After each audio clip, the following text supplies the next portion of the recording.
रात्री झोपेमध्ये तुम्ही दात चावता का? कसं ओळखावं? याला इंग्लिशमध्ये ब्रक्झिझम असं म्हणतात.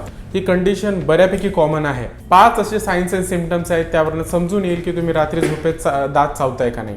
सर्वप्रथम सकाळी उठल्यावरती डोकेदुखी होते. रात्रभर दात चावून जॉईंट्सवरती ताण येतो, जबड्यावरती ताण होतो, तर त्याचं रेफर्ड पेन म्हणून डोकेदुखी ही सकाळी उठल्यावरती आपल्याला जाणवतं. दुसरी गोष्ट म्हणजे जबड्याला ताण येतो, तर जबडेदुखी होते. तिसरी गोष्ट म्हणजे दातांचं दुखणं.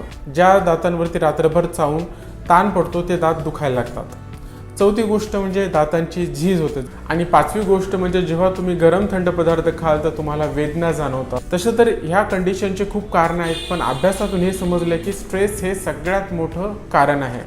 तर ह्यावरती ट्रीटमेंट काय? डेंटिस्टला भेट द्यायची आहे. चेकअप केल्यानंतर डेंटिस्ट तुम्हाला ह्यावरती माउथ गार्ड देतील. जर का मसल्सवरती ताण पडला असेल तर मसल रिलॅक्संट देतील. आणि तिसरी गोष्ट म्हणजे स्ट्रेस मॅनेजमेंट थेरपी.